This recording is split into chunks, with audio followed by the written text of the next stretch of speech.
മുണ്ടക്കൈ ചൂരൽമല ഉരുൾപൊട്ടൽ ദുരന്തത്തിൽ കേരളത്തിനുള്ള കേന്ദ്ര സഹായം കുറഞ്ഞതിൽ വിമർശനം ശക്തം. 2221 കോടി രൂപ ആവശ്യപ്പെട്ടിടത്ത് കേന്ദ്രം അനുവദിച്ചത് 260.56 കോടി രൂപ മാത്രമാണെന്ന് മന്ത്രിമാർ പറഞ്ഞു.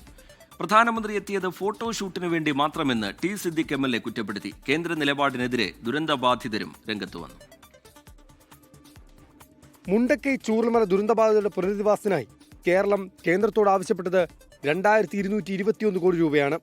ലഭിച്ചത് വളരെ തുച്ഛമായ തുകയും. കേന്ദ്ര നിലപാടിനെ വിമർശിച്ച് മന്ത്രിമാർ. പച്ചയായിട്ടുള്ള അവഹേളനമാണ്. കേരളത്തിന് തരാൻ ആവശ്യമായിട്ടുള്ള പണം തരില്ല എന്നാണ് അതിൻ്റെ കാര്യം. കേരളത്തിന് ഇപ്പോൾ അനുവദിച്ചിട്ടുള്ള തുക പ്രതീക്ഷയെക്കാളും ആവശ്യത്തിനേക്കാളും വളരെ കുറവാണ് എന്നുള്ള പ്രശ്നമാണ്.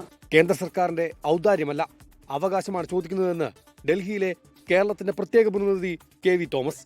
നമ്മളെ സംബന്ധിച്ചിടത്തോളം ഇത് ഔദാര്യമല്ല, ഇത് നമ്മുടെ ഫെഡറൽ സിസ്റ്റത്തിൻ്റെ അവകാശമാണ്. പല സ്റ്റേറ്റുകൾക്കും നമ്മുടെ ദുരന്തം വന്നതിന് ശേഷം ദുരന്തം അനുഭവിച്ച പല സ്റ്റേറ്റുകൾക്ക് ഉദാരമായ സഹായം കൊടുത്തിട്ടുണ്ട്. ഇത് നമുക്കൊരു ഫെഡറൽ സിസ്റ്റത്തിൽ അംഗീകരിക്കാവുന്ന കാര്യമല്ല. വിഷയത്തിൽ കേരളത്തിൽ നിന്നുള്ള കേന്ദ്രമന്ത്രിമാർ പ്രതികരിക്കണമെന്ന് കൽപ്പറ്റ MLA ടി സിദ്ദിഖ്.